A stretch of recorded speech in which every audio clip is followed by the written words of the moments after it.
너 인자야, 너는 날카로운 칼을 가져다가 삭도로 삼아 내 머리털과 수염을 깎아서 저울로 달아 나누어 두라. 그 성읍을 에워싸는 날이 차거든 너는 터록 3분의 1은 성읍 안에서 불사르고 3분의 1은 성읍 사방에서 칼로 치고 또 3분의 1은 바람에 흩어라. 내가 그 뒤를 따라 칼을 빼리라. 너는 터럭 중에서 조금을 내 옷자락에 싸고 또 그 가운데에서 얼마를 불에 던져 살으라. 그 속에서 불이 이스라엘 온 족속에게로 나오리라. 주 여호와께서 이와 같이 이르시되 이것이 곧 예루살렘이라. 내가 그를 이방인 가운데에 두어 나라들이 둘러있게 하였거늘 그가 내 규례를 거슬러서 이방인보다 악을 더 행하며 내 율례도 그리함이 그를 둘러있는 나라들보다 더하니 이는 그들이 내 규례를 버리고 내 율례를 행하지 아니하였음이니라. 그러므로 나 주 여호와가 말하노라. 너희 요란함이 너희를 둘러싸고 있는 이방인들보다 더하여 내 율례를 행하지 아니하며 내 규례를 지키지 아니하고 너희를 둘러있는 이방인들의 규례대로도 행하지 아니하였느니라. 그러므로 나 주 여호와가 말하노라. 나 곧 내가 너를 치며 이방인의 목전에서 너에게 벌을 내리되 내 모든 가증한 일로 말미암아 내가 전무후무하게 내게 내릴지라. 그리한즉 내 가운데서 아버지가 아들을 잡아먹고 아들이 그 아버지를 잡아먹으리라. 내가 벌을 네게 내리고 너희 중에 남은 자를 다 사방에 흩으리라. 그러므로 나 주 여호와가 말하노라. 내가 나의 삶을 두고 맹세하노니 네가 모든 미운 물건과 모든 가증한 일로 내 성소를 더럽혔은즉 나도 너를 아끼지 아니하며 궁유를 베풀지 아니하고 미약하게 하리니 너희 가운데서 3분의 1은 전염병으로 죽으며 기근으로 멸망할 것이요 3분의 1은 너희 사방에서 칼에 엎드러질 것이며 3분의 1은 내가 사방에 흩어버리고 또 그 뒤를 따라가며 칼을 빼리라. 이와 같이 내 노가 다한즉 그들을 향한 분이 풀려서 내 마음이 가라앉으리라. 내 분이 그들에게 다한즉 나 여호와가 열심으로 말한 줄을 그들이 알리라. 내가 이르되 또 너를 황무하게 하고 너를 둘러싸고 있는 이방인들 중에서 모든 지나가는 자의 목전에 모욕거리가 되게 하리니 내 노와 분과 중한 책망으로 네게 벌을 내린즉 너를 둘러싸고 있는 이방인들에게 네가 수치와 조롱거리가 되고 두려움과 경고가 되리라. 나 여호와의 말이니라. 내가 멸망하게 하는 기근의 독한 화살을 너희에게 보내되 기근을 더하여 너희가 의뢰하는 양식을 끊을 것이라. 내가 기근과 사나운 짐승을 너희에게 보내 외롭게 하고 너희 가운데 전염병과 살육이 일어나게 하고 또 칼이 너희에게 임하게 하리라. 나 여호와의 말이니라. 여러분 반갑습니다. 오늘도 퀴트리하는 기막힌 하루입니다. 본 말씀 에스겔서 5장 1절부터 17절의 말씀입니다. 오늘도 입이 닫힌 에스겔은 말로써 하나님의 메시지를 전달하는 대신 여러 가지 상징물로 하나님의 심판의 메시지를 전달하고 있습니다. 1절부터 시작되는 말씀을 보니 이번에 하나님께서 에스겔에게 명령하시기를 삭도로 내 머리털과 수염을 깎으라고 하십니다. 그런데 이제껏 하나님께서 에스겔에게 주시는 명령들이 그에게 고통이 되었듯이 이 명령 또한 에스겔에게는 매우 고통스러운 명령이었습니다. 왜냐하면 이스라엘의 규례에서 특별히 제사장은 그 머리와 수염에 삭도를 대는 것이 금지된 사항이었기 때문입니다. 그것은 곧 가증한 것이어서 제사장에게 주어진 성직을 박탈하는 의미였습니다. 그런데 하나님께서는 죽을 때까지 제사장의 몸에 붙어 있어야 될 머리카락과 수염을 잘라내게 하심으로써 이스라엘도 하나님으로부터 잘려짐을 당하게 되리라는 것을 알려주시고자 하는 것입니다. 즉 에스겔이 자신의 몸에 든 이 삭도는 이스라엘을 향한 하나님의 분노의 칼인 것입니다. 그리고 이어지는 2절부터의 말씀에서 그렇게 잘라낸 인모를 정확하게 3등분하라고 하십니다. 그리고는 3분의 1은 불살하게 하고, 또 3분의 1은 칼로 치고, 또 3분의 1은 바람에 흩어버리게 하십니다. 또한 이렇게 하고 남은 얼마 안 되는 인모는 모아서 옷자락에 보관하게 하시는데, 그마저도 얼마는 다시 꺼내서 불 속에 던져버리시는 것입니다. 이렇게 함으로써 하나님의 심판의 날 바벨론에 의해 완전한 멸망을 당하게 될 때 어떤 사람은 불로 멸망당하고, 어떤 사람은 칼로 멸망당하고, 또 어떤 사람은 사방에 흩어짐으로 멸망당하게 될 것이고, 심지어 그 심판에서 살아남은 자 중에서도 참으로 구원받을 자는 얼마 되지 않을 것이라는 것을 나타내는 것입니다. 여러분, 이렇듯 하나님은 지금 이스라엘에 대해서 매우 분노하고 계십니다. 그리고 그 노하심이 식을 줄 모르고 계십니다. 자, 그러면 왜 그토록 이스라엘은 하나님을 분노케 했습니까? 그 이유가 오늘 말씀에 잘 설명되어 있는데요. 먼저 6절과 7절의 말씀에서 하나님은 이스라엘이 하나님의 규례를 거슬러 이방인보다 악을 더 행했기 때문에 이러한 심판을 받게 된다고 반복해서 말씀하고 계십니다. 자, 그런데 이 말씀에서 참 중요한 것은 이스라엘이 그냥 악을 행한 것이 아니라 하나님의 규례를 거슬러 악을 행했다는 것이 중요합니다. 그리고 그것이 하나님 보시기에는 이방인의 악보다 더 큰 악이라는 것입니다. 여러분, 어찌 보면 이방인이 행하는 악이나 이스라엘이 행하는 악이나 그 악한 소행은 별반 다를 것이 없었습니다. 그런데 이방인에 대해서 보다 이스라엘에 대해서 더 하나님이 분노하신 이유가 무엇이겠습니까? 왜냐하면 그들에게는 규례와 율례를 주었기 때문입니다. 일찍이 하나님은 이스라엘을 열방 가운데 하나님의 백성으로 구별시켜 주셨습니다.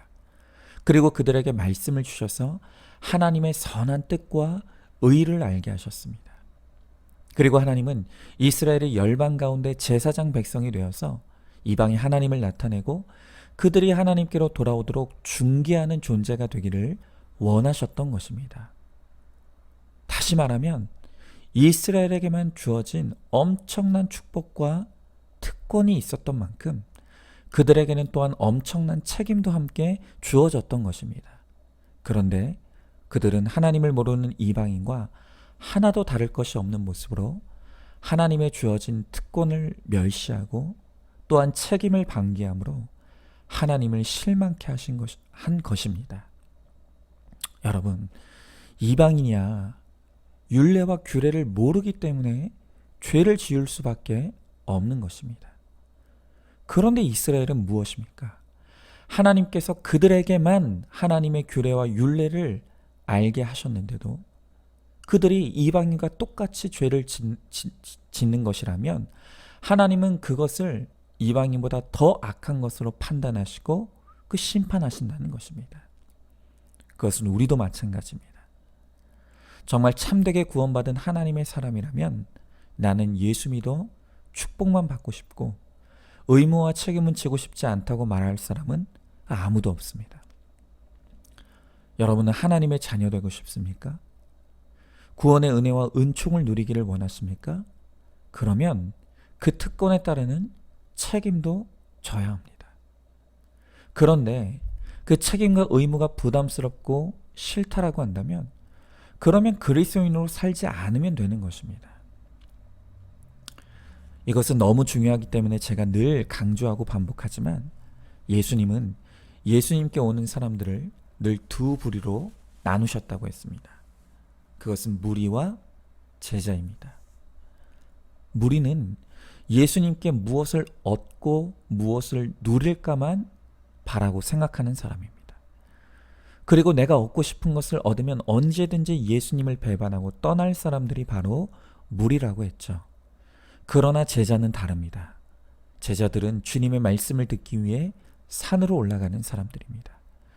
그들은 예수님을 위하여 내가 무엇을 할 수 있을 것인지를 생각하고 예수님을 따를 때 내가 져야 될 십자가가 있음을 알고 그 십자가를 기쁘게 지고 주님의 뒤를 따라가는 사람들입니다. 여러분들에게 묻습니다. 여러분은 무리입니까? 제자입니까? 예수님을 통해 축복만 받고 싶습니까?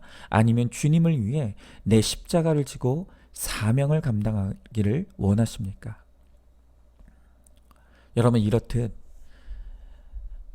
예수님을 따르는 나에게 하나님의 구원의 은총도 있지만 그와 함께 내게 주어진 의무와 책임이 있음을, 또한 사명이 있음을 아는 성도들에게 너무 중요한 삶의 원칙이 하나 있습니다. 그것은 믿는 내가 믿지 않는 자와 갈등하게 되었을 때 무조건 믿는 나의 책임과 잘못이 더 크다는 것을 늘 인정하는 것입니다.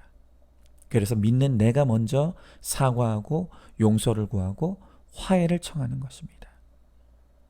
그리고 또한 믿는 나와 또한 믿는 다른 사람이 갈등하게 되었을 때 그 역시 더 성숙한 제자인 내가 먼저 숙이는 것입니다. 여러분, 그것을 억울해하지 마시기 바라요.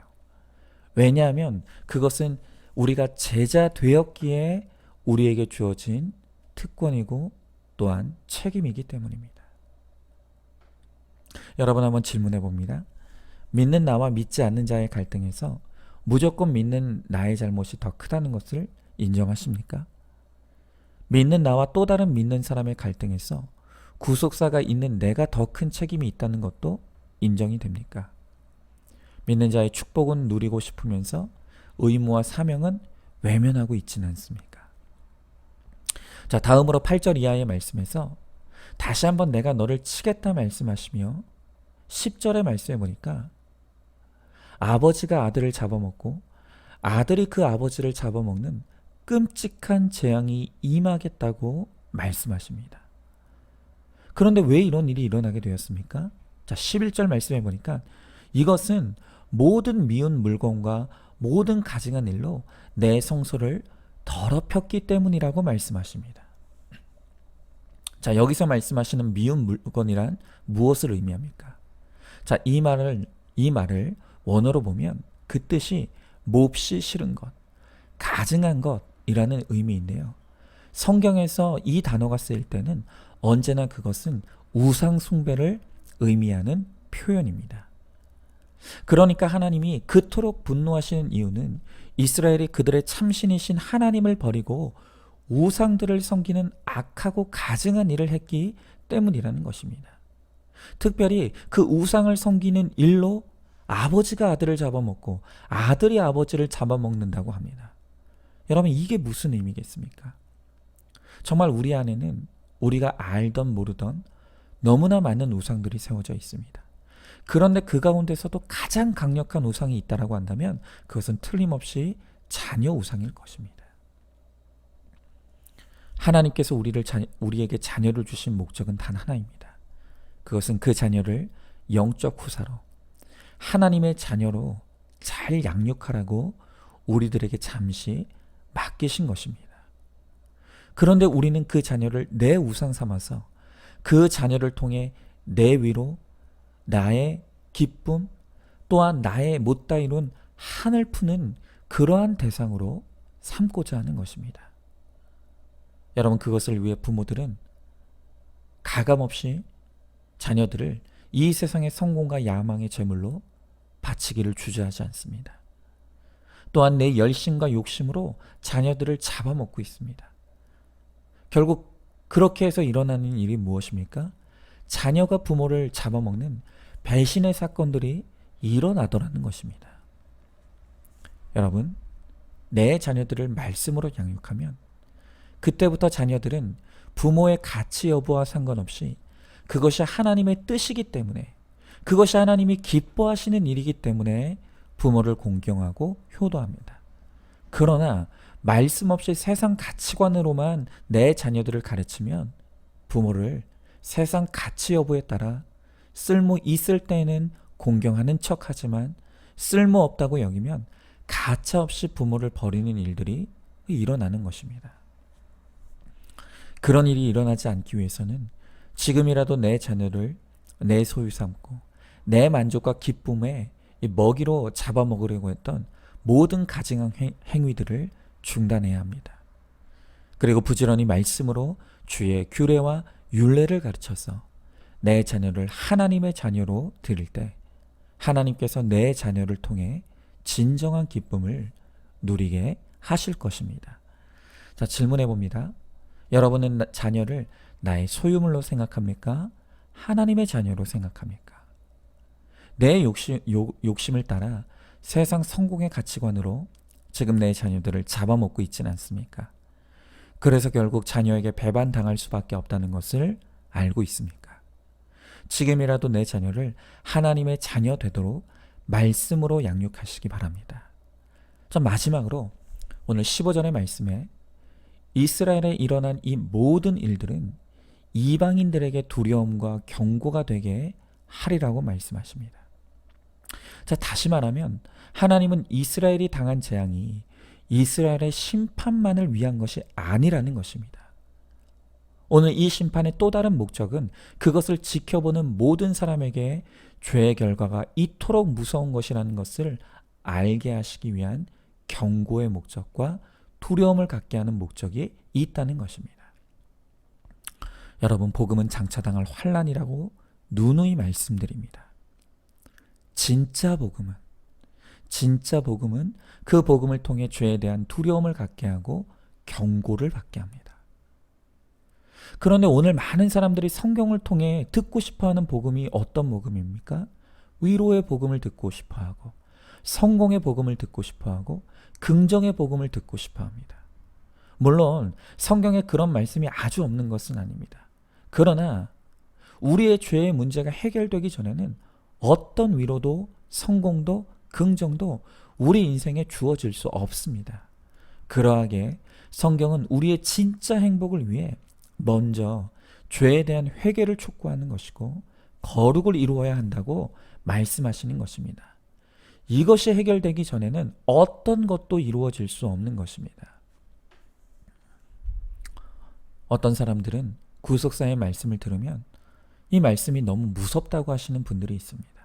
그러나 구속사의 복음의 진수와 진가를 깨달은 사람들은 도리어 이 말씀이 하나님의 지극한 사랑이고 배려라는 것을 압니다.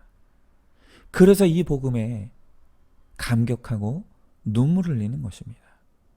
여러분, 지금 이 세상은 가짜 복음, 짝퉁 복음이 판을 치는 너무나 혼란한 시대입니다. 그러나 오늘 이 에스겔을 통해 주시는 두려움과 경고의 말씀에 귀를 기울이시기 바랍니다. 그리고 그 말씀을 따르시길 바랍니다. 그러면 이 말씀이 여러분을 구원에 이르게 할 것이고 진짜 행복에 이르게 할 것임을 믿고 확신합니다. 자, 질문해 봅니다. 내가 듣고 싶은 복음은 어떤 복음입니까? 이 구속사의 두려움과 경고의 말씀이 여러분에게 무섭게 느껴지십니까? 아니면 하나님의 사랑으로 느껴지십니까? 나를 두렵게 하는 말씀에 진짜 행복이 있음을 깨닫고 이 말씀을 사랑하시기 바랍니다. 자, 오늘도 9월 9일 보석상자입니다. 우리는 혼자 힘으로는 일어날 수 없습니다. 날마다 말씀을 통해 함께 가자고 하시는 주님의 음성을 들어야 하고 또 내가 누군가를 함께 가자고 초청해야 합니다. 아멘. 오늘도 큐티로 기막힌 하루를 살아내는 하늘가족 공동체 우리 모든 성도님 되시기를 주님의 이름으로 축복합니다.